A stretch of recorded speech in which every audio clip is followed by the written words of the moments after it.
MSLI TV، رہنمائی بدلتی دنیا کے لیے۔ ہجرت کر کے مدینہ پہنچے تو نبی صلی اللہ علیہ وسلم کی بڑی خواہش تھی یہ قوم یہود کے ساتھ مل کر امن کے ساتھ زندگی گزارے، کیونکہ مدینے میں یہودی بھی تھے، لیکن یہودی قوم، یہ انبیاء کی قاتل قوم، یہ امر بالمعروف نہی عن المنکر کا کام انجام دینے والوں کی قاتل قوم، ان کی شرارتیں دن بدن بڑھتی گئیں، یہاں تک کہ نعوذ باللہ محمد الرسول اللہ صلی اللہ علیہ وسلم کو قتل کرنے کی ان لوگوں نے کوشش کی۔ اللہ کے اذن سے نبی کریم صلی اللہ علیہ وسلم اپنی سوچ کو تبدیل کر لیا۔ اب تک ان کے ساتھ مل کے کام کرنے کو پسند کرتے تھے، اب ان کی مخالفت کو پیارے نبی صلی اللہ علیہ وسلم نے پسند کیا۔ اہل کتاب جب بال سفید ہو جاتے ہیں اپنے بال کو نہیں رنگا کرتے، خضاب لگاؤ، ان کی مخالفت کرتے ہوئے اللہ کے نبی نے ہر معاملے میں یہود و نصارہ کی مخالفت کو ترجیح دی تھی۔ اے اللہ ہمیں یہود و نصارہ یہ اہل کتاب کے راستے سے ہمیں بچا لے، یہود و نصارہ کے طریقے سے ہمیں بچا لے، ان کی روش کو اپنانے سے پروردگار ہمیں بچا لے۔ حضرات، یہ سورۃ الفاتحہ دن کی 17 رکعتوں میں ہم اللہ سے یہ دعا کرتے ہیں کہ اے اللہ یہودیوں کے طریقے سے، نصارہ کے کلچر سے اے اللہ ہم تمام کو بچا لے۔ یہ دعا میں سکھائی گئی، حتی لو دخلوا جحر ضب لدخلتموہ، اگر ایک یہودی ایک کرسچن جو ہے چلتے ہوئے کسی بجو کے بل میں داخل ہو جاتا ہے، یہ امت مسلمہ کے لوگ اس کا پیچھا کرتے ہوئے اس بل میں گھس جائیں گے، یہ تصور نہیں کریں گے میں کہاں جا رہا ہوں، کدھر جا رہا ہوں، کس کے پیچھے جا رہا ہوں۔ دیکھیے آج ہماری زندگی کے کپڑے پہننے کا سٹائل کیا ہے، چلنے کا سٹائل کیا ہے، ہمارے کھانے پینے کی عادتیں کیا ہے، ہماری زندگی کے طور طریقے پہ آپ غور کیجئے۔ ہماری زندگی ایسے لگتی ہے کہ ہم ان کی نقالی میں جو ہے پورے اتر رہے ہیں۔ جن لوگوں نے یہ کہا کہ عیسیٰ علیہ السلام اللہ کے بیٹے ہیں، نعوذ باللہ ان کی منہ کی بات ہے، اس کی کوئی حقیقت نہیں ہے۔ آج اس امت پہ آپ غور کیجئے، کتنے لوگ ہیں، کتنی بدعتی فرقے ایسے ہیں جن کا عقیدہ یہ ہے محمد الرسول اللہ صلی اللہ علیہ وسلم بشر نہ تھے، آپ مٹی سے نہیں بنائے گئے، نور من نور اللہ ہے۔ غلو نہیں تو اور کیا ہے؟ پیارے نبی صلی اللہ علیہ وسلم نے کیا فرمایا؟ لا تطرنی کما اطرت النصارى ابن مریم فانما انا عبد فقولوا عبد اللہ ورسولہ، کہا کہ لوگو میری شان میں غلو ایسا مت کرو جیسے کہ کرسچنوں نے، نصارہ نے عیسیٰ علیہ السلام کی شان میں غلو کیا۔ ان الحمد للہ نحمده ونستعینه ونستغفره ونعوذ بالله من شرور انفسنا ومن سيئات اعمالنا، من يهده الله فلا مضل له ومن يضلل فلا هادي له، واشهد ان لا اله الا الله وحده لا شريك له، واشهد ان محمدا عبده ورسوله۔ يا أيها الذين آمنوا اتقوا الله حق تقاته ولا تموتن إلا وأنتم مسلمون۔ يا أيها الناس اتقوا ربكم الذي خلقكم من نفس واحدة وخلق منها زوجها وبث منهما رجالا كثيرا ونساء، واتقوا الله الذي تساءلون به والأرحام إن الله كان عليكم رقيبا۔ يا أيها الذين آمنوا اتقوا الله وقولوا قولا سديدا يصلح لكم أعمالكم ويغفر لكم ذنوبكم، ومن يطع الله ورسوله فقد فاز فوزا عظيما۔ أما بعد فإن خير الحديث كتاب الله، وخير الهدي هدي محمد صلى الله عليه وسلم، وشر الأمور محدثاتها، وكل محدثة بدعة، وكل بدعة ضلالة، وكل ضلالة في النار۔ اعوذ باللہ السمیع العلیم من الشیطان الرجیم من همزه ونفخه ونفثه، وَلَقَدْ خَلَقْنَا الْإِنسَانَ وَنَعْلَمُ مَا تُوَسْوِسُ بِهِ نَفْسُهُ وَنَحْنُ أَقْرَبُ إِلَيْهِ مِنْ حَبْلِ الْوَرِيدِ إِذْ يَتَلَقَّى الْمُتَلَقِّيَانِ عَنِ الْيَمِينِ وَعَنِ الشِّمَالِ قَعِيدٌ مَا يَلْفِظُ مِنْ قَوْلٍ إِلَّا لَدَيْهِ رَقِيبٌ عَتِيدٌ وَجَاءَتْ سَكْرَةُ الْمَوْتِ بِالْحَقِّ ذَلِكَ مَا كُنْتَ مِنْهُ تَحِيدُ وَنُفِخَ فِي الصُّورِ ذَلِكَ يَوْمُ الْوَعِيدِ وجاءت كل نفس معها سائق وشهيد لقد كنت في غفلة من هذا فكشفنا عنك غطاءك فبصرك اليوم حديد وقال قرينه هذا ما لدي عتيد ألقيا في جهنم كل كفار عنيد مناع للخير معتد مريب الذي جعل مع الله إلها آخر فألقياه في العذاب الشديد قال قرينه ربنا ما أطغيته ولكن كان في ضلال بعيد قال لا تختصموا لدي وقد قدمت إليكم بالوعيد ما يبدل القول لدي وما أنا بظلام للعبيد وقال عز وجل ود كثير من أهل الكتاب لو يردونكم من بعد إيمانكم كفارا حسدا من عند أنفسهم من بعد ما تبين لهم الحق فاعفوا واصفحوا حتى يأتي الله بأمره ان اللہ علی کل شیء قدیر۔ حاضرین جمعہ اور پردہ نشین خواتین اسلام، ہر قسم کی تعریف، کبریائی و بڑائی، حمد و ثنا اللہ وحدہ لا شریک کے لیے لائق و زیبا ہے۔ بے پایہ درود و سلامتی نازل ہو اللہ کے تمام پیغمبروں پر، بالخصوص میرے اور آپ کے آخری پیغمبر جناب محمد الرسول اللہ صلی اللہ علیہ وسلم پر۔ حضرات، خطبہ مسنونہ کے بعد جو آیت میں نے سورۃ البقرہ کی آپ کے سامنے پڑھی ہے، اس آیت میں اللہ تبارک و تعالیٰ فرماتے ہیں وَدَّ كَثِيرٌ مِّنْ أَهْلِ الْكِتَابِ لَوْ يَرُدُّونَكُم مِّن بَعْدِ إِيمَانِكُمْ كُفَّارًا حَسَدًا مِّنْ عِندِ أَنفُسِهِم مِّن بَعْدِ مَا تَبَيَّنَ لَهُمُ الْحَقُّ فَاعْفُوا وَاصْفَحُوا حَتَّى يَأْتِيَ اللَّهُ بِأَمْرِهِ إِنَّ اللَّهَ عَلَى كُلِّ شَيْءٍ قَدِيرٌ۔ اہل کتاب میں بہت سارے لوگوں کی یہ تمنا ہے، بہت سارے لوگوں کی یہ خواہش ہے کہ وہ تمہیں تمہارے ایمان سے مرتد کر کے تمہیں کافر کر دیں۔ ان کی یہ خواہش کہ تمہیں تمہارے ایمان سے مرتد کر کے کافر کر دیں محض حسد کی بنا پر ہے، اس لیے کہ وہ تم سے جلتے ہیں، حسد کرتے ہیں۔ بہرحال عفو درگزری سے کام لیجئے، اللہ کا معاملہ آنے تک یقیناً اللہ تبارک و تعالی ہر چیز پر قادر ہے۔ حضرات، ہم قرآن مجید کا مطالعہ کرتے ہیں تو قرآن مجید میں جن قوموں کا تذکرہ ہمیں بار بار ملتا ہے وہ دو قومیں ہیں، قوم یہود و نصارہ۔ یہ دو قومیں ہیں جن کا تذکرہ ہمیں قرآن مجید میں بار بار ملتا ہے، جنہیں مختصراً قرآن مجید اہل کتاب سے تعبیر کرتا ہے۔ یعنی قرآن مجید میں جہاں بھی آپ پڑھیں گے یا اہل الکتاب، یا اہل الکتاب سے مراد یہی دو قومیں ہیں، قوم یہود و نصارہ۔ جہاں جہاں یا اہل الکتاب آیا ہے اس سے مراد یہ دو قومیں ہیں۔ انہیں اہل کتاب کیوں کہا گیا؟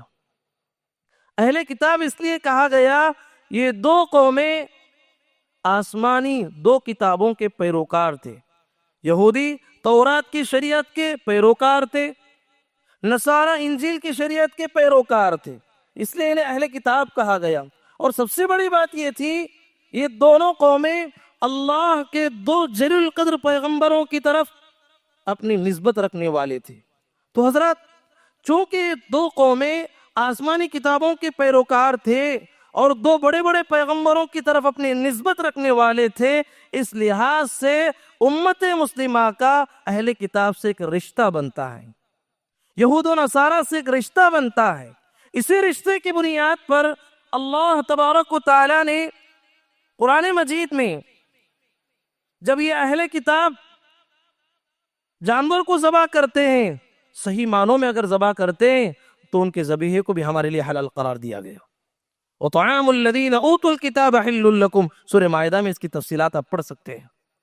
تو حضرات، یہ اہل کتاب، ان سے امت مسلمہ کا ایک رشتہ ہے۔ جب نبی کریم صلی اللہ علیہ وسلم مکی دور سے گزر رہے تھے تو آپ کا سامنا مشرکین عرب سے تھا، مشرکین مکہ سے تھا۔ وہ مشرکین جو بت پرست تھے، صنم پرست تھے، بتوں کی پوجا کرتے تھے، تو ان کے مقابلے میں نبی کریم صلی اللہ علیہ وسلم کی اور مسلمانوں کی زیادہ سے زیادہ ہمدردیاں اہل کتاب کے ساتھ تھیں۔ اہل کتاب کے ساتھ مسلمانوں کی ہمدردیاں تھی۔ ایک واقعہ بھی ہوا، وہ واقعہ کیا ہے؟ جب نبی کریم صلی اللہ علیہ وسلم مکی دور سے گزر رہے تھے، اس دور کی دو سپر پاور طاقتیں ایران اور روم تھی۔ ایران اور روم کے درمیان ایک عالمی جنگ چھڑ گئی۔ ایران اور روم کے درمیان ایک عالمی جنگ ہو رہی تھی۔ اس وقت میں مسلمانوں کی اور محمد الرسول اللہ صلی اللہ علیہ وسلم کی خواہش تھی کہ رومی جیت جائیں، اس لیے کہ رومی اہل کتاب میں سے ہے، یعنی عیسائی ہیں، آسمانی کتاب کی پیروکار ہیں، عیسیٰ علیہ السلام کی طرف اپنی نسبت رکھنے والی قوم ہے۔ تو مسلمانوں کے دل میں خواہش ہوئی کہ یہ جنگ میں رومی جیت جائیں۔ یہ مشرکین جو صنم پرست تھے، یہ ایرانی مجوسی تھے، یعنی آگ کی پوجا کرنے والے، آگ کی پرستش کرنے والے۔ تو اس لحاظ سے ایک مشرکین کا ان سے ایک رشتہ بنتا تھا، اس لحاظ سے مشرکین کی بڑی خواہش تھی کہ اس جنگ میں ایرانی جیت جائے۔ ہوا یہ کہ اس جنگ میں ایرانی جیت گئے، رومی ہار گئے۔ اس لیے مسلمانوں کو بڑی تکلیف ہوئی، بڑا رنج ہوا۔ اللہ تبارک و تعالیٰ نے اس کے بعد یہ آیت نازل فرمایا، سورۃ الروم کی آیتیں، بسم اللہ الرحمن الرحیم، الف لام میم، غلبت الروم فی ادنی الارض وهم من بعد غلبهم سيغلبون فی بضع سنین للہ الامر من قبل ومن بعد ویومئذ یفرح المؤمنون بنصر اللہ۔ ان آیتوں میں بتایا گیا کہ رومی ان قریب ایرانیوں پر غالب آنے والے ہیں۔ جب یہ آیت نازل ہو گئی، ابو بکر رضی اللہ عنہ دوڑتے ہوئے گئے ابو جہل کے پاس، کہا کہ ابو جہل اب تو رومی ہار گئے، لیکن 5 سال کی مدت دیجئے، 5 سال میں جو ہے یہ رومی پھر ایرانیوں پہ غالب آنے والے ہیں۔ جب نبی کریم صلی اللہ علیہ وسلم کو پتا چلا کہ ابو بکر رضی اللہ عنہ نے 5 سال کی مدت مانگی ہے، کہا کہ ابو بکر، فی بضع سنین کا جو لفظ آیا ہے، بضع کہتے ہیں عربی زبان میں 3 سال سے 10 سال کے عدد تک کے لیے۔ حضرت نبی صلی اللہ علیہ وسلم نے کہا کہ جاؤ ابو بکر، ابو جہل سے یہ 5 سال کی مدت اور بڑھا دیجیے، اور بڑھائی گئی۔ واقعتاً ہوا یہ، رومی اور ایرانیوں کے درمیان جنگ ہوئی، پھر رومی غالب آئے۔ تو حضرت اس واقعے سے میں پیغام دینا چاہتا ہوں کہ مکی دور میں جب تک مسلمان تھے، مسلمانوں کا ایک رشتہ تھا اہل کتاب سے، مسلمانوں کی اور نبی صلی اللہ علیہ وسلم کی کچھ ہمدردیاں تھیں ان اہل کتاب کے ساتھ۔ جب نبی کریم صلی اللہ علیہ وسلم ہجرت کر کے مدینہ پہنچے تو نبی صلی اللہ علیہ وسلم کی بڑی خواہش تھی، اور نبی صلی اللہ علیہ وسلم نے بڑی کوشش کی یہ قوم یہود کے ساتھ مل کر امن کے ساتھ زندگی گزارے، کیونکہ مدینے میں یہودی بھی تھے، تو پیارے نبی کی خواہش تھی کہ مل کے ان کے ساتھ زندگی گزاریں۔ لیکن یہودی قوم، یہ انبیاء کی قاتل قوم، دعات و مبلغین کی قاتل قوم، یہ امر بالمعروف نہی عن المنکر کا کام انجام دینے والوں کی قاتل قوم، ان کی شرارتیں دن بدن بڑھتی گئیں۔ پیارے نبی نے کوشش کیا کہ ان کے ساتھ امن کے ساتھ رہے، لیکن ان کی شرارتوں میں اضافہ ہوتا گیا، یہاں تک کہ نعوذ باللہ محمد الرسول اللہ صلی اللہ علیہ وسلم کو قتل کرنے کی ان لوگوں نے کوشش کی۔ نبی صلی اللہ علیہ وسلم کو ہر لحاظ سے ستایا، صحابہ کو ستایا، یہاں تک کہ نبی کریم صلی اللہ علیہ وسلم پر جادو تک کیا ان لوگوں نے، اور عین موقع پر نبی کریم صلی اللہ علیہ وسلم اور صحابہ کو دھوکہ دیا۔ آپ جانتے ہیں جنگ احزاب جو 5 ہجری میں ہوئی، مشرکین جنگ بدر، جنگ احد کے بعد انہوں نے بڑی کوشش کی کہ کسی بھی لحاظ سے جو ہے یہ مسلمانوں کو صف ہستی سے مٹانا، دوسری قوموں سے مدد مانگ کے 10,000 کی فوج لے کے جو ہے مدینے پہ حملہ کرنے والے تھے۔ پیارے نبی کو پتا چل گیا کہ جو ہے 10,000 کی فوج آ رہی ہے۔ پیارے نبی نے صحابہ سے مشورہ کیا، الگ الگ مشورے آئے، ان میں سے سلمان فارسی رضی اللہ عنہ نے ایک مشورہ دیا، کہا کہ اللہ کے نبی، مدینہ پیچھے سے جو ہے جھاڑیوں سے گھرا ہوا ہے، بس اگلا حصہ ہے، یہاں سے دشمن آ سکتا ہے، ایسا کریں گے کہ بہت بڑا گڑھا کھودیں گے، اتنا بڑا گڑھا کھودیں کہ مشرکین ہم تک نہ پہنچ پائیں۔ سبحان اللہ، گڑھا کھودا گیا، مدینے میں جو ہے یہودی بھی آباد تھے، ان سے عہد و پیمان ہو چکا تھا کہ ایک دوسرے کا ساتھ دیں گے، جب بڑا گڑھا کھودا گیا 10,000 کی فوج لے کر ابو سفیان آئے، ابھی وہ اسلام قبول نہیں کیے تھے، آ کے کہا، اس گڑھے کو دیکھ کر کہا تلک المکیدۃ ما عرفتها العرب، کہا کہ محمد تم نے آج جو جنگ کی جو چال چلی ہے، عرب کے لوگوں کے دماغ میں کبھی ایسا خیال بھی نہیں آ سکتا آج تم نے جنگی وہ چال چلی ہے۔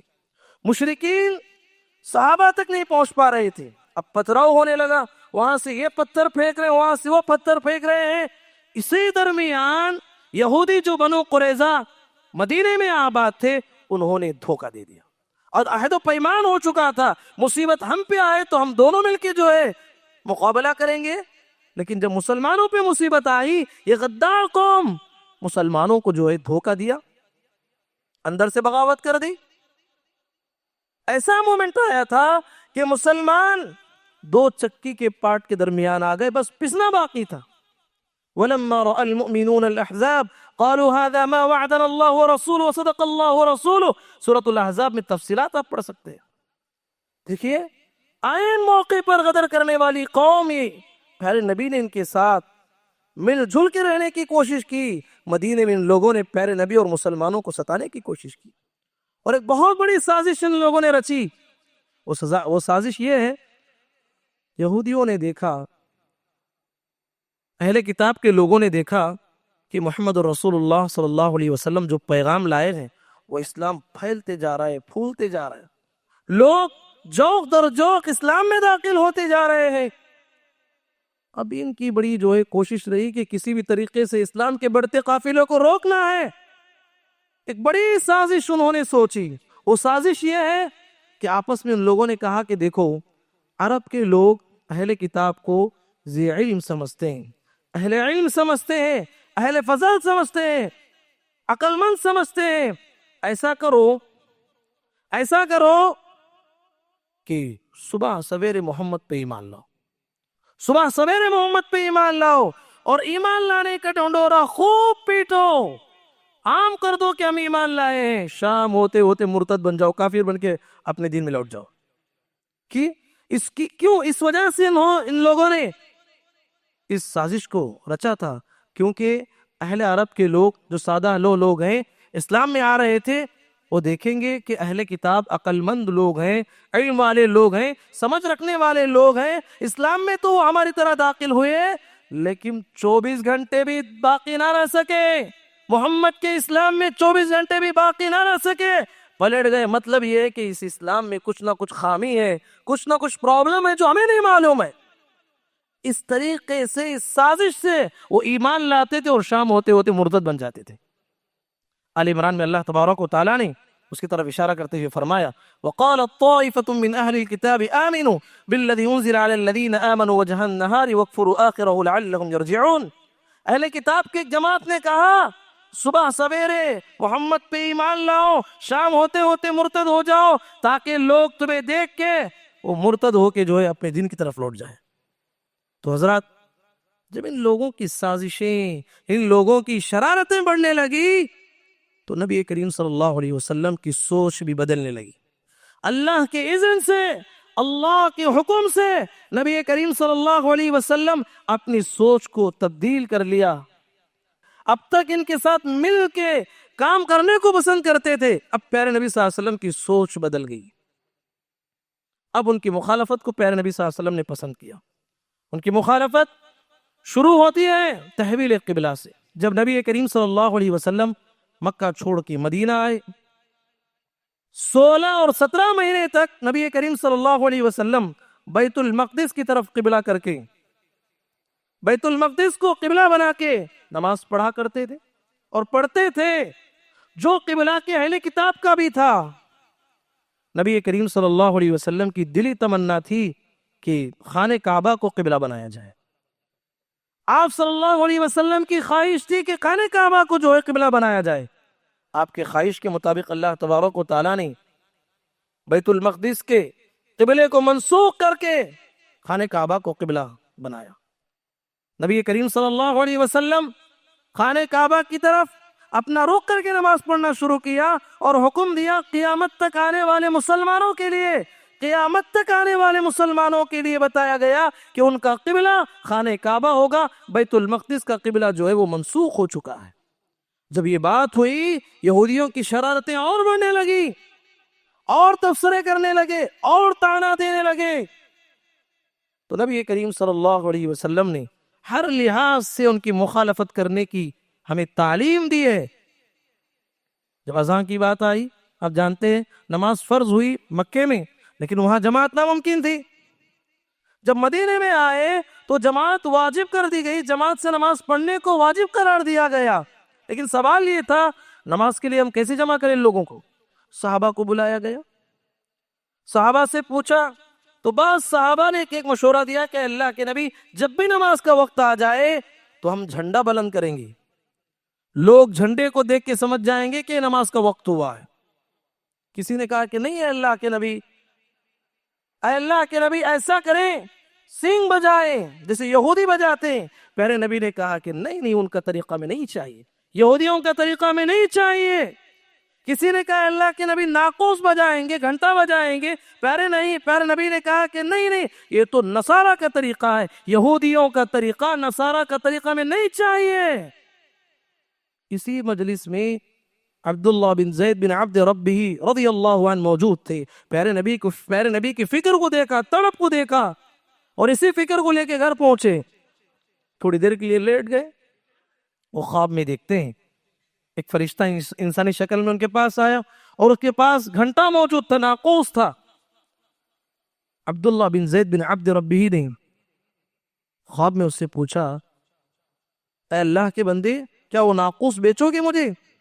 اتبیع الناقوس، وہ ناقوس مجھے بیچ دیجئے۔ فرشتے نے کہا کرو گے کیا اس کو لے کے؟ کہا کہ ہم لوگوں کو نماز کے لیے جمع کرنے کے لیے، پیارے نبی ہم سب پریشان ہیں، اس کو ہم استعمال کریں گے۔ فرشتے نے کہا کیا اس سے بھی اچھی چیز تمہیں نہ سکھاؤں؟ صحابی نے کہا ضرور سکھائیے۔ تو وہ کلمات جو اذان کے کلمات ہم سنتے ہیں، وہی کلمات جو ہے فرشتے نے جو ہے حضرت عبداللہ بن زید بن عبد ربہ کو سکھایا۔ تھوڑی دیر کے بعد پھر اقامت کے کلمات بھی سکھایا، اور وہ اٹھے فوراً پیارے نبی کی مجلس میں دوڑتے ہوئے آئے، کہا کہ اللہ کے نبی میں نے یہ خواب دیکھا ہے۔ پیارے نبی نے ان کی خواب کی تصدیق کی، کہا کہ یہ سچا خواب ہے، اور کہا کہ بلال کو بلایا، کہا کہ اے عبداللہ بن زید بن عبد ربہ، تم اذان کے جو کلمات سنے ہو وہ سارے کلمات بلال کو سناؤ، اس لیے کہ تمہاری آواز سے بلال کی آواز بہت بلند ہے، انہیں سکھاؤ، وہ اذان دیں۔ سبحان اللہ۔ اس واقعے سے پیغام یہ ہے میرے بھائیوں، جب نماز کو جمع کرنے کی بات ہوئی تو یہود و نصارہ کی طریقے کو پیارے نبی نے پسند نہیں کیا۔ پیارے نبی نے تعلیم دی کہ اے لوگوں، روزہ رکھنا چاہتے ہو تو سحری کیا کرو، روزہ رکھنا چاہتے ہو، نفل روزے رکھنا چاہتے ہو، سحری کیا کرو، فرض روزے سحری کیا کرو، اس لیے کہ اہل کتاب سحری کے بغیر روزہ رکھتے ہیں۔ ان کی مخالفت کرتے ہوئے پیارے نبی نے کہا سحری کرنے کا ہمیں حکم دیا۔ جب نبی کریم صلی اللہ علیہ وسلم مدینہ پہنچے، دیکھیں کہ بہت سارے لوگ 10 محرم کو روزہ رکھتے ہیں۔ جب اس کی وجہ معلوم کی گئی تو لوگوں نے بتایا کہ یہودی بھی روزہ رکھتے ہیں۔ اس کی وجہ یہ ہے کہ 10 محرم یہ وہ دن ہے، دنیا کا سب سے بڑا ظالم، جابر، متکبر، اس دنیا کا سب سے بڑا خونریز انسان فرعون کو اللہ تعالیٰ نے 10 محرم ہی کو اسے غرق آب کیا تھا، اسے اس دنیا سے صفحہ ہستی سے مٹایا تھا اس ظالم کو۔ اس کے شکرانے کے طور پر حضرت موسیٰ علیہ السلام نے روزہ رکھا، ان کی اتباع میں یہودی بھی روزہ رکھتے۔ پیارے نبی نے کہا فَنَحْنُ أَحَقُّ وَأَوْلَى بِمُوسَى مِنْكُمْ، کہا کہ اے یہودیوں، تم سے زیادہ ہم موسیٰ علیہ السلام سے حقیقی معنوں میں محبت کرتے ہیں، حقیقی معنوں میں ہم محبت کرتے ہیں۔ پیارے نبی نے امت کو تعلیم دی لَإِن بَقِيتُ إِلَىٰ قَابِلٍ لَيَصُومَنَّ التَّاسِعَ، کہا کہ اے میری قوم کے لوگوں، اگر میں آئندہ سال زندہ رہوں گا ان کی مخالفت کرتے ہوئے 9 محرم کا روزہ ابھی میں رکھنے کی کوشش کروں گا تاکہ ان کی مخالفت ہو جائے، 9 اور 10 کا روزہ رکھوں۔ اس لیے کہا جاتا ہے اگر کسی کا روزہ 9 کا چھوٹ گیا، 9 محرم کا، یہاں اصل مقصود یہودیوں کی مخالفت ہے، اہل کتاب کی مخالفت ہے، تعلیم دی گئی 9 کا چھوٹ گیا، کوئی مسئلہ نہیں، 10 اور 11 کو رکھ لیں، مقصود ان کی مخالفت کرنا ہے۔ پھر نبی صلی اللہ علیہ وسلم نے ہر معاملے میں ان یہود و نصارہ کی مخالفت کو ہمیں تعلیم دی ہے۔ آپ دیکھیے نبی صلی اللہ علیہ وسلم نے کہا کہ لوگوں کبھی کبھی نماز چپل پہن کے نماز پڑھ لو، اس لیے کہ یہ اہل کتاب چپل کے بغیر نماز پڑھتے ہیں۔ اس زمانے میں مسجد نبوی میں قالین بچھی ہوئی نہ تھی، مٹی کی مسجد تھی، بسا اوقات چپل کے ساتھ نماز ہو جایا کرتی تھی، شرط یہ ہے کہ چپل پاکیزہ ہونا چاہیے۔ ایک مرتبہ نبی کریم صلی اللہ علیہ وسلم چپل کے ساتھ نماز پڑھا رہے ہیں، صحابہ بھی چپل پہن کے نماز پڑھ رہے ہیں۔ ہوا یہ درمیانی نماز میں پیارے نبی صلی اللہ علیہ وسلم نے چپل کو نکال کے بازو رکھ دیا۔ اب کیا ہے، پوری جماعت جو پیچھے صحابہ کھڑی ہوئی تھی، سارے کے سارے صحابہ جو ہے نماز کی حالت میں چپل نکالنا شروع کیا۔ جب نماز ختم ہو گئی تو پیارے نبی نے کہا کہ اے میرے صحابہ، کیا وجہ ہے کہ تم سارے کے سارے نماز کی حالت میں چپل نکالے؟ صحابہ کے جواب کو دیکھیں میرے بھائیو، اسے کہتے اتباع۔ یہ تھی پیارے نبی صلی اللہ علیہ وسلم کی پیروی۔ کہا کہ اے اللہ کے نبی، ہم نے دیکھا کہ آپ نماز کی حالت میں چپل اتار رہے ہیں، ہم بھی اتار دی، بس آپ کی اتباع کرتے ہوئے ہم بھی اتار دیے۔ پیارے نبی نے کہا دیکھیے اصل بات یہ ہے کہ میں چپل پہن کے جو نماز پڑھ رہا تھا، میرے چپل میں کچھ گندگی لگ گئی تھی، حضرت جبرائیل علیہ السلام نے آ کے مجھے اطلاع کیا تو میں نماز ہی کی حالت میں اتار دیا، تمہیں اتارنے کی ضرورت نہ تھی۔ اس حدیث سے پیغام یہ ہے کہ پیارے نبی نے اہل کتاب کی مخالفت میں چپل پہن کر نماز پڑھنے کی تعلیم دی ہے۔ پیارے نبی نے تعلیم دی ہے کہ لوگوں، اہل کتاب جب بال سفید ہو جاتے ہیں اپنے بال کو نہیں رنگا کرتے، خضاب لگاؤ، ان کی مخالفت کرتے ہوئے خضاب لگانے کی پیارے نبی صلی اللہ علیہ وسلم نے تعلیم دی۔ حضرات، اللہ کے نبی نے ہر معاملے میں یہود و نصارہ کی مخالفت کو ترجیح دی تھی، یہاں تک کہ ایک یہودی نے کہا کہ یہ جو شخص، یہ صاحب جو آئے ہیں، ہماری مخالفت ہر معاملے میں کرنے لگیں گے۔ ایک یہودی کی زبان یہ نکل گیا۔ تو حضرات، بتانے کا مقصد یہ ہے، اب غور کیجیے، اہل کتاب کی مشابہت سے ہمیں منع کیا گیا۔ ہم نماز پڑھتے ہیں، سورۃ الفاتحہ پڑھتے ہیں، سورۃ الفاتحہ جسے ام القرآن کہا جاتا ہے، سورۃ الفاتحہ جس کے بارے میں یہ بات واضح کر دی گئی، لا صلاۃ لمن لم يقرأ بفاتحۃ الکتاب، کہا کہ اس آدمی کی نماز نہیں ہوتی جس نے نماز میں سورہ فاتحہ نہیں پڑھا، فرض نماز ہو، نفل نماز ہو، استخارہ کی نماز ہو، حتیٰ کہ جنازے کی نماز ہی کیوں نہ ہو، ہر نماز میں، ہر رکعت میں سورہ فاتحہ کا پڑھنا واجب ہے۔ جو انسان سورہ فاتحہ چھوڑ دیتا ہے اس کی نماز قابل قبول نہیں ہے۔ اس سورہ فاتحہ کا میسج کیا ہے، اس کے مضامین کیا ہے، کبھی آپ نے غور کیا ہے؟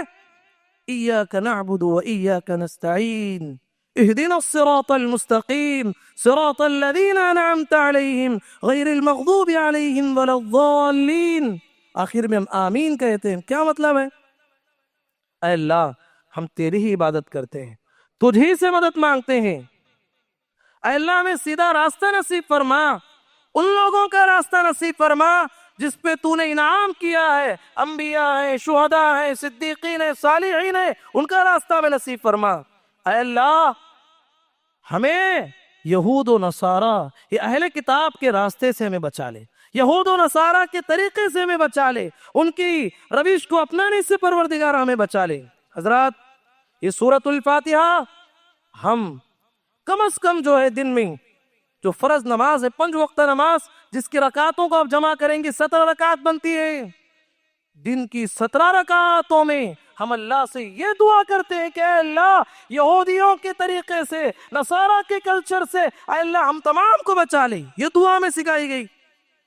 لیکن افسوس کی بات ہے، افسوس کی بات ہے، یہ امت مسلمہ کیسی اندھے دھن جو ہے ان اہل کتاب کی روش کو اپناتے جا رہی ہے، ان کے کلچر کو اپناتے ہوئے جا رہی ہے۔ اب غور کیجیے، پیارے نبی کی وہ پیشن گوئی صادق ہوتے ہوئے ہمیں نظر آتی ہے۔ پیارے نبی نے کہا تھا لَتَتَّبِعَنَّ السَّنَنَ مَنْ كَانَ قَبْلَكُمْ حَذْوَ النَّعْلِ بِالنَّعْلِ شِبْرًا بِالشِّبْرِ، کہا کہ لوگوں، صحابہ سے کہا کہ تم سے پہلے لوگوں کی پیروی کرنے لگو گے، یعنی قیامت تک آنے والے مسلمان مراد ہیں۔ صحابہ نے کہا اللہ کے نبی، ہم سے پہلے لوگوں سے مراد کیا؟ اہل کتاب ہے، یہود و نصارہ ہیں۔ پیارے نبی نے فرمایا فمن، وہ نہیں تو اور کون ہے؟ انہی کی روش کو تم اپناؤ گے، اتنا اپناؤ گے تمہارا اٹھنا بیٹھنا، تمہارا چلنا پھرنا، تمہارا کھانا پینا، تمہارا سونا جاگنا، تمہارے معاملات، تمہاری معاشرت، ہر چیز میں یہود و نصارہ کی نقالی تم کرنے لگو گے۔ حتی لو دخلوا جحر ضب لدخلتموه، اگر ایک یہودی، ایک کرسچن جو ہے چلتے ہوئے کسی بجو کے بل میں داخل ہو جاتا ہے، یہ امت مسلمہ کے لوگ اس کا پیچھا کرتے ہوئے اس بل میں گھس جائیں گے، یہ تصور نہیں کریں گے میں کہاں جا رہا ہوں، کدھر جا رہا ہوں، کس کے پیچھے جا رہا ہوں، بس انہیں لینا دینا یہ ہوگا جو یہودی کیا مجھے وہ کرنا ہے، جو کرسچنوں نے کیا مجھے وہ کرنا ہے۔ یہ امت کے لوگ شانہ بشانہ اور جو ہے قدم بقدم انہیں ملاتے ہوئے ان کے ساتھ چلنے والے ہیں۔ دیکھیے آج ہماری زندگی کے کپڑے پہننے کا سٹائل کیا ہے، چلنے کا سٹائل کیا ہے، ہمارے کھانے پینے کی عادتیں کیا ہے، ہماری زندگی کے طور طریقے پہ آپ غور کیجئے۔ ہماری زندگی ایسے لگتی ہے کہ ہم ان کی نقالی میں جو ہے پورے اتر رہے، جبکہ محمد الرسول اللہ صلی اللہ علیہ وسلم نے جو دین ہمیں دیا کتنا عظیم دین ہے، جو شریعت ہمیں دی وہ شریعت کی راتیں بھی دن کی طرح روشن ہیں، لیلھا کنہارھا۔ آپ کو استنجا کرنے کا طریقہ بھی شریعت نے بتایا، کھانے کا طریقہ شریعت نے بتایا، چپل پہننے کا طریقہ شریعت نے ہمیں سکھایا۔ ہم وہ شریعت کو چھوڑ کے اہل کتاب کی روش پہ چل رہے ہیں۔ ہمیشہ یاد رکھیے، ہر آدمی اپنے گھر کی دیوار پہ اس جملے کو لکھ کے رکھنا چاہیے، ہر ایک کے گھر میں نوشتے دیوار ہونا چاہیے۔ عمر بن خطاب رضی اللہ عنہ کا یہ جملہ، عمر رضی اللہ عنہ نے کہا تھا كنا اضل امة فاعزنا الله بالاسلام ومهما ابتغينا العزة بدونه اضلنا الله، کہا کہ لوگوں ہم ذلیل ترین قوم تھے، ہمارا کوئی مقام نہیں تھا دنیا میں، فاعزنا الله بالاسلام، اللہ نے اسلام کے ذریعے سے، قرآن کے ذریعے سے، اس شریعت کے ذریعے سے ہم نے بہت بلند کیا، بہت عزت عطا کی۔ وَمَهْمَا ابْتَغِينَا الْعِزَّةَ بِدُونِهِ أَضَلَّنَا اللَّهُ، کہا کہ دنیا کا کوئی بھی مسلمان مذہب اسلام کو چھوڑ کر دوسروں کے مذاہب میں عزت کو تلاش کرے گا، اللہ اسے ذلیل و رسوا کرنے والا ہے۔ تو حضرات، زندگی میں ہمیں یہود و نصارہ کی عادتوں کو چھوڑنا ہے۔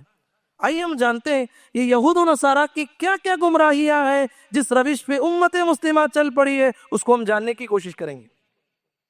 یہود و نصارہ کی گمراہیوں میں سے ایک بدترین گمراہی جس پر امت مسلمہ چل پڑی ہے، انبیاء کی شان میں غلو کرنا۔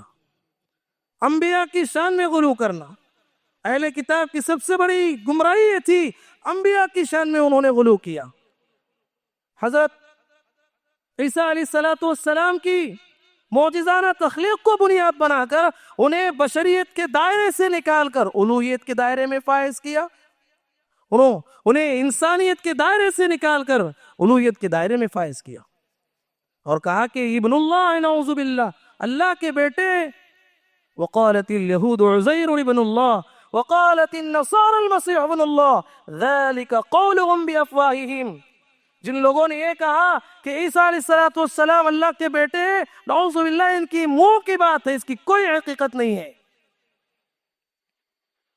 آج اس امت پہ آپ غور کیجیے، کتنے لوگ ہیں، کتنی بدعتی فرقے ایسے ہیں جن کا عقیدہ یہ ہے محمد الرسول اللہ صلی اللہ علیہ وسلم بشر نہ تھے، آپ مٹی سے نہیں بنائے گئے، نور من نور اللہ ہے، آپ الگ مخلوق تھے، آپ نور تھے۔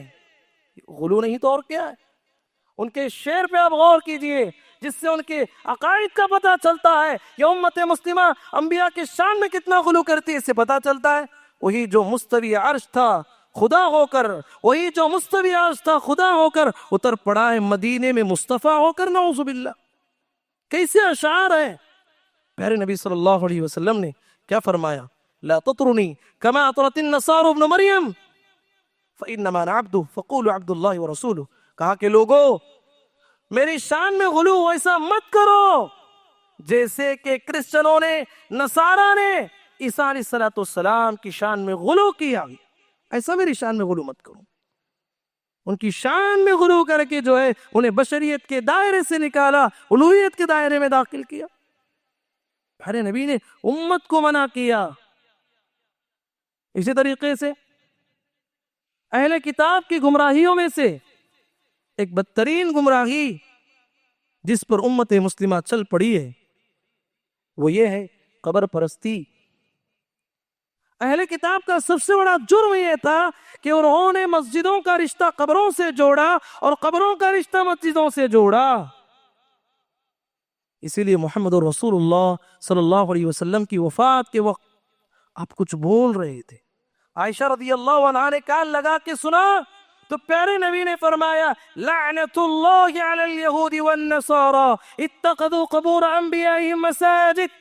کہا کہ اللہ کی لعنت ہو یہودیوں پر, اللہ کی لعنت ہو نصارہ پر, اس لیے کہ انہوں نے انبیاء کے قبروں کو سجدے کی جگہ بنا لیا.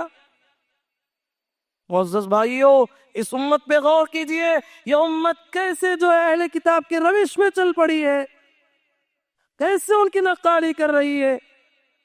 آج امت میں دیکھیے کتنی مسجدیں ایسی ہیں جس کا رشتہ قبروں سے ہے اور کتنی قبریں ایسی ہیں جس کا رشتہ مسجدوں سے ہے. دور مت جائیے, ملک ہندوستان کا جائزہ لیجئے.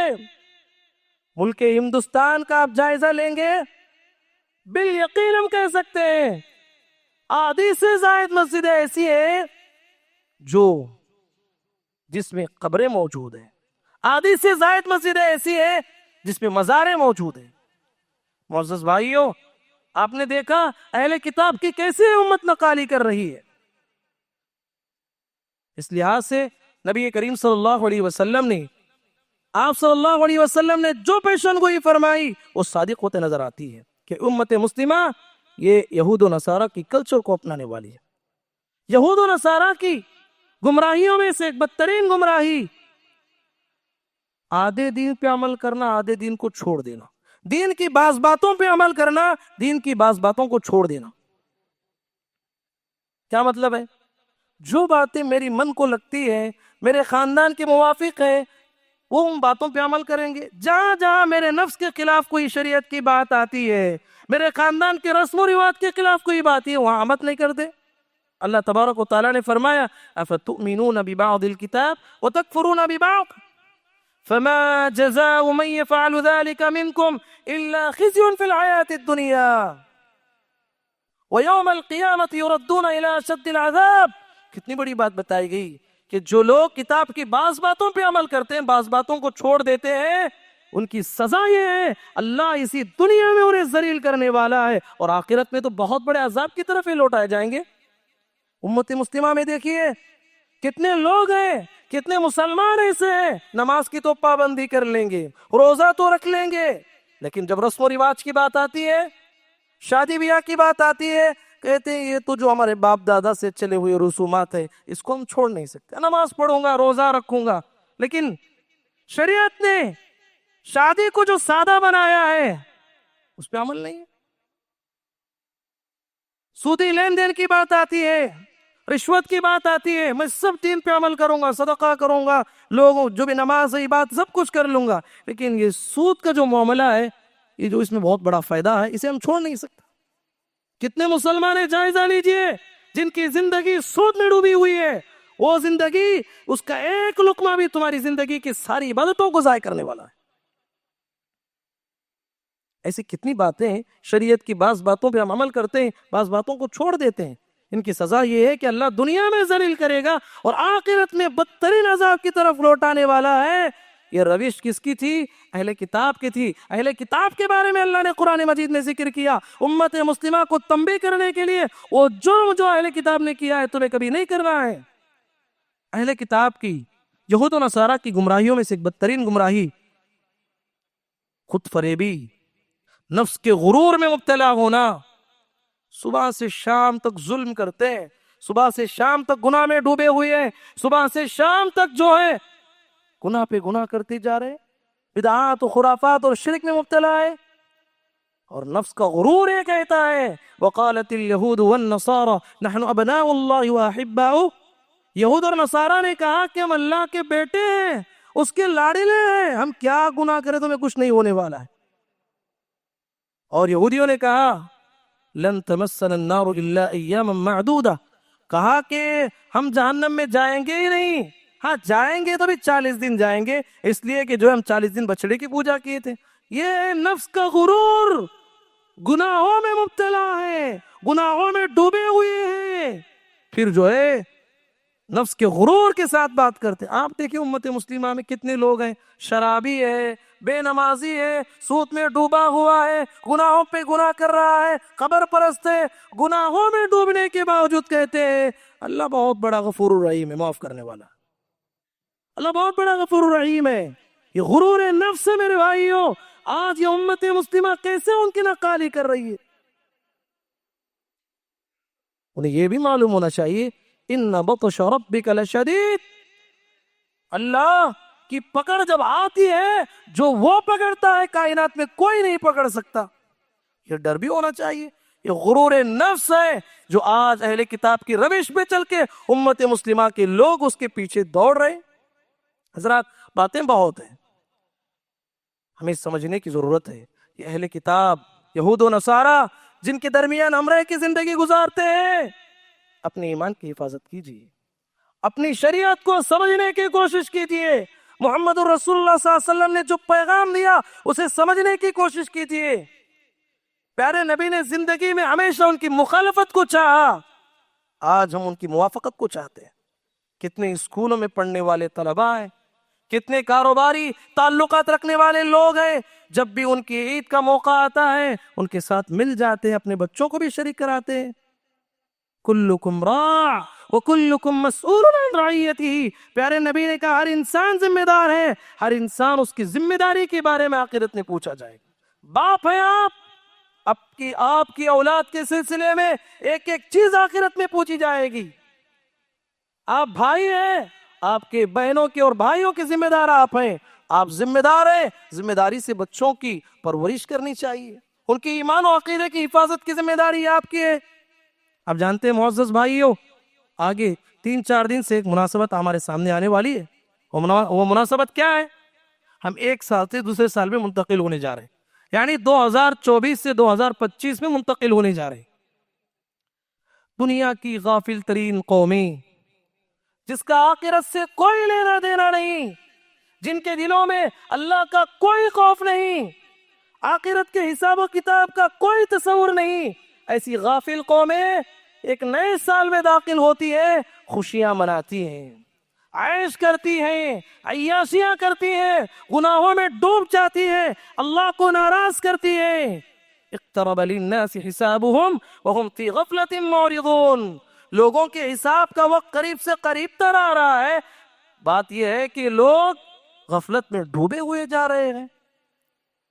نیا سال آتا ہے، مومن کی سوچ کیا ہوتی ہے؟ مومن سوچتا ہے کہ مجھے آخرت کی تیاری کرنا ہے، میری زندگی موت سے 1 سال قریب ہو گئی ہے، میری زندگی قبر سے 1 سال قریب ہو گئی ہے، حساب و کتاب دینے کے لیے میں قریب ہوتے جا رہا ہوں۔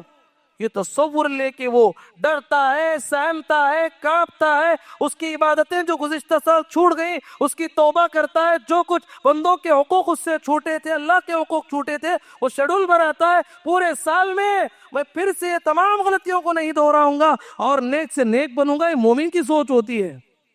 یہ غافل قومیں جو خوشیاں مناتی ہیں، اس سے اپنے آپ کو بچانا میرے بھائیوں۔ زندگی اللہ کی بہت بڑی نعمت ہے، زندگی اللہ کی بہت بڑی نعمت ہے۔ اس حدیث پہ اپنی بات کو میں ختم کرنا چاہتا ہوں میرے بھائیوں۔ اور کیجیے، شہید جب اللہ کے پاس جاتا ہے، اللہ کے محبوب ترین بندوں میں سے شہید کا مقام ہے۔ اللہ شہداء سے پوچھتا ہے، اے میرے شہید بندو، کچھ خواہش ہے، تمنا ہے، پوری کروں؟ شہداء کہتے ہیں کہ پروردگارہ جنت کی ہر نعمت ملی ہے، اور کیا مانگے؟ اللہ کہتا ہے کہ مانگو تمہاری مانگ پوری کی جائے گی۔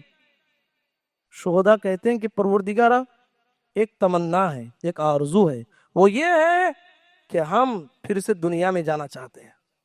دنیا میں جانے کا مقصد یہ ہے پھر تیرے راستے میں لڑتے لڑتے شہید ہونا چاہتے ہیں. اللہ کہتا ہے کہ نہیں، تمہاری یہ تمنا پوری نہیں ہونے والی. اللہ اکبر. سوچو میرے بھائیو، صحیح بخاری کی روایت، جب اللہ خود پوچھ رہا ہے کہ شہیدوں بتاؤ تمہاری تمنا پوری کی جائے گی، آرزو پوری کی جائے گی، جب وہ آرزو پیش کرتے ہیں اللہ کہتا ہے کہ یہ آرزو پوری نہیں کی جائے گی جو آرزو کی دنیا میں جانے کی ہے. مطلب یہ ہے میری زندگی اور آپ کی زندگی کتنی قیمتی ہے، کتنی عظیم سرمایہ ہمارے پاس موجود ہے زندگی کی شکل میں. جب ہم دنیا سے چلے جائیں گے، اگرچہ کہ وہ شہداء ہیں، انبیاء ہیں، کائنات کے اللہ کے مقرب ترین بندے، ان کو بھی اس دنیا میں آنے کی اجازت نہیں ہے. جتنا عمل دنیا میں کر لیے اسی کا حصہ ہمیں دینا ہے.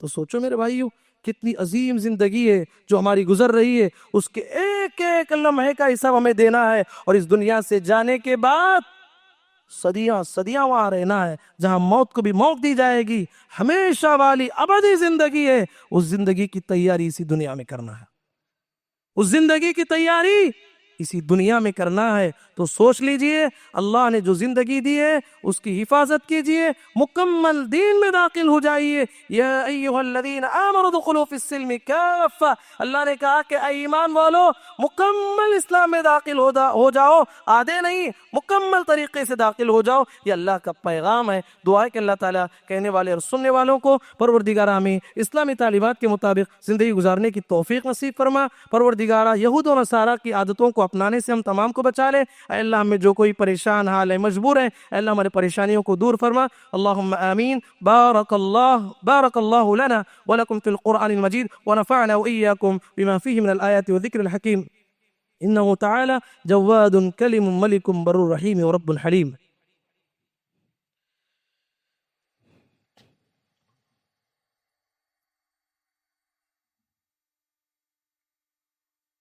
ان الحمد لله نحمده ونستعينه ونستغفره ونعوذ بالله من شرور أنفسنا ومن سيئات أعمالنا. من يهده الله فلا مضل له ومن يضلل فلا هادي له، وأشهد أن لا إله إلا الله وحده لا شريك له، وأشهد أن محمدا عبده ورسوله. أما بعد فإن خير الحديث كتاب الله، وخير الهدي هدي محمد صلى الله عليه وسلم، وشر الأمور محدثاتها، وكل محدثة بدعة، وكل بدعة ضلالة، وكل ضلالة في النار. أعوذ بالله من الشيطان الرجيم. بسم الله الرحمن الرحيم. إن الله وملائكته يصلون على النبي يا أيها الذين آمنوا صلوا عليه وسلموا تسليما. اللهم صل على محمد وعلى آل محمد كما صليت على إبراهيم وعلى آل إبراهيم إنك حميد مجيد. اللهم بارك على محمد وعلى آل محمد كما باركت على إبراهيم وعلى آل إبراهيم إنك حميد مجيد. اللهم انصر من نصر دين محمد صلى الله عليه وسلم واجعلنا منهم آمين، واخذل من خذل دين محمد صلى الله عليه وسلم ولا تجعلنا منهم آمين. عباد الله رحمني ورحمكم الله، إن الله يأمر بالعدل والإحسان وإيتاء ذي القربى وينهى عن الفحشاء والمنكر والبغي يعظكم لعلكم تذكرون. واذكروا الله يذكركم وادعوه يستجب لكم ولذكر الله تعالى أعلى وأجل وأتم وأهم وأكبر والله يعلم ما تصنعون. السلام علیکم ورحمۃ اللہ وبرکاتہ. مرکز السلام لنشر اسلام ٹرسٹ جو اس مسجد کا ٹرسٹ ہے، اس کے تحت کئی یونٹس ہمارے کام کرتے ہیں. تو اس میں سے ایک شعبہ، ایک یونٹ جو ہے شعبہ تحفیظ القرآن کریم، بچوں کو حفظ کروانا. اب یہ اس مسجد کے اندر بورڈنگ کے ساتھ جو بچے ہیں تقریباً 35 بچے ہیں، اور بورڈنگ کے بغیر جو بچے جو ہے اسکول میں ہمارے السلام اسکول میں جو پڑھ رہے ہیں تقریباً 40 بچے ہیں. تو اس ٹرسٹ کے تحت الحمدللہ 75 بچے ابھی فی الوقت موجود ہیں جن کی تعلیم ہو رہی ہے، حفظ بھی کر رہے ہیں، اور الحمدللہ ان کے لیے اکیڈمک بھی ہم پرووائڈ کر رہے ہیں. تو اس اعتبار سے 5 سال کا یہ تعلیمی نظام ہے حفظ کا ہمارے پاس میں، اور اس کے ساتھ ساتھ بچہ 10th بھی لکھنے کے قابل ہو جاتا ہے. تو بچہ جب حفظ کر کے مکمل ہو تو ہمارے اس ترتیب کے اعتبار سے بچہ 10th سے بھی فارغ ہو جاتا ہے الحمدللہ. تو اس طرح کی مثالیں پچھلے سال بھی سامنے آ چکی ہیں. تو لہٰذا کہنے کی بات یہ ہے کہ ہمارے اس مدرسے کی خصوصیت یہ ہے کہ یہاں پر آپ کا بچہ حفظ بھی مکمل کرے گا انشاءاللہ، اور ساتھ میں 10th بھی انشاءاللہ وہ دینے کے قابل ہو جائے گا NIOS کے ذریعے سے۔ اس کے بعد پھر جو ہے آپ چاہے CBS میں داخل کریں، چاہے جو اسٹیٹ بورڈ میں داخل کریں، وہ آپ کی مرضی ہے، لیکن وہ 11+1 میں داخل ہونے کے قابل ہو جائے گا انشاءاللہ۔ اب اس کے تحت جو نظام یہاں چل رہا ہے، جو بورڈنگ میں ہیں جو بچے، وہ بچے جو ہے چونکہ ان کو قیام طعام بھی پرووائڈ کیا جا رہا ہے، تو 7,000 ان سے فیس لی جا رہی ہے۔ تو اس میں اور جو ہے جو بغیر بورڈنگ کے ہیں، جو صرف صبح آ کر فجر کے بعد آ کر عصر تک جو تعلیم لے کر جو جا رہے ہیں، ان سے 4,000 فیس لی جا رہی ہے۔ لیکن ان میں 2 طرح کے بچے ہیں۔ ایک تو وہ بچے ہیں جو فیس ادا کریں، ان کے والدین الحمدللہ جزا خیر دے، کیونکہ ان کے لیے دنیا بھی آخرت بھی ہے۔ کچھ وہ بچے ہیں جو ہمارے پاس یتیم بچے ہیں، تو یتیم کے سلسلے میں اب ظاہر سے بات ہے ان کے والد نہیں ہے کہ والدین کا مسئلہ ہے، تو ایسی صورت میں بھی الحمدللہ بچے پڑھ رہے ہیں ہمارے پاس میں۔ لیکن گزارش یہ ہے کہ رسول اللہ صلی اللہ علیہ وسلم کی بشارت کا اپنے سامنے رکھیں، انا وکافل الیتیم کا ہاتین یوم القیامہ، میں اور یتیم کی کفالت کرنے والا، یتیم کو اسپانسر کرنے والا جنت میں ہم اس طرح رہیں گے۔ یہ 2 انگلیوں کا اپنے ساتھ ساتھ اپنے بتلایا، میرے ساتھ جنت میں رہے گا۔ تو جن کے ماں باپ نہیں ہیں وہ بچے جو حفظ کر رہے ہیں، اگر آپ میں سے اللہ کی توفیق سے کوئی بندہ آگے بڑھے اور اس بچے کو اسپانسر کر لے، زیادہ بڑی دولت نہیں ہے، 7,000 جو ماہانہ جن لوگوں کے لیے جن کو اللہ نے دیا ہے، کچھ بڑی بات نہیں ہے۔ اگر یہ بچہ جو ہے آپ کی کفالت میں رہ کر جو ہے وہ آگے بڑھتا ہے، تو انشاءاللہ زندگی بھر وہ کچھ پڑھتا رہے گا، پڑھاتا رہے گا، عمل کرتے رہے گا، صاحب قرآن بن کر جو کچھ بھی وہ کرے گا، اس کا اجر برابر جو آپ لیتے رہیں گے۔ آپ کے مرنے کے بعد بھی یہ اجر جاری رہے گا اس بچے کے ذریعے سے۔ اس سلسلے میں تو کوشش کریں کہ ہمارے پاس کچھ بچے ہیں جو یتیم بھی ہیں، جو ہے اسپانسر کے لیے جو ان کے لیے ہم درخواست کرتے ہیں۔ اور دوسری بات یہ ہے، کچھ بچے ایسے ہیں جن کے والدین جو ہے بہت ہی زیادہ غریب ہیں، وہ افورڈ نہیں کر سکتے، ویسے بھی کچھ بچے پڑھ رہے ہیں، تو ان کے لیے بھی آپ جو ہے اگر کوشش کرتے ہیں کسی بچے کو اسپانسر کر لیں اور جو اس کی تعلیمی اخراجات کا پورا کر لیں، تو اس میں بھی آپ کے لیے صاحب قرآن ہونے کے اعتبار سے جو فضیلت اس بچے کو ملے گی، اللہ تعالیٰ وہ فضیلت آپ کو بھی عطا فرمائیں گے۔ تو یہ دونوں طرح کے جو بچے ہیں، ان کی اعانت اور ان کی کفالت کے لیے ہم آپ سے درخواست کرتے ہیں کہ جس کو بھی اللہ نے خیر دیا ہے، مال دیا ہے، توفیق اللہ اگر دے رہے ہیں تو آپ آگے بڑھیے اس مسئلے میں، اور جو ہے اس مرکز کے تحت اور بھی تعداد ہم بڑھانا چاہتے ہیں بچوں کی، تاکہ اور جو ہے ہمارے اپنی سوسائٹی کے بچے آگے آئیں، اور جو ہے حفظ کے ساتھ ساتھ ان کی دنیاوی پڑھائی بھی جو جاری رہے، کیونکہ بہت سارے مدرسے ایسے ہیں جو صرف حفظ کے ہیں، بچہ وہاں سے نکلتا ہے تو اس کو دنیا کا کچھ نہیں پتہ، پھر وہ جو ہے اکیڈمک لحاظ سے جو زیرو رہتا ہے۔ لیکن الحمدللہ یہاں پر جو ہے ہمارے جاوید رحمہ اللہ کی یہ کوششیں رہیں کہ بچہ جو دین بھی لے، دنیا بھی لے، حافظ قرآن بھی بنے، اور جو ہے اکیڈمک کے لحاظ سے بھی وہ دوستوں سے پیچھے نہ رہے۔ اس سلسلے میں سسٹم قائم کیا گیا ہے، اور اس سسٹم کو ہم جو ہے آگے بڑھا رہے ہیں اللہ کی توفیق سے۔ اور پھر ہم آپ لوگوں سے بھی گزارش کر رہے ہیں کہ اس معاملے میں آپ لوگ جو ہے تعاون کریں، اللہ جزائے خیر عطا فرمائے، اللہ تعالی ہم سب کو اہل قرآن میں سے بنائے، اللہ تعالی ہم سب کو اصحاب قرآن میں سے بنائے، اور جنتیوں میں اللہ تعالی ہم سب کو اس مقام میں عطا فرمائے جو اہل قرآن کو اللہ تعالی خاص طور پر جو درجہ دینے والے ہیں، وہ درجہ اللہ ہم سب کو عطا فرمائے۔ وآخر دعوانا الحمدللہ رب العالمین۔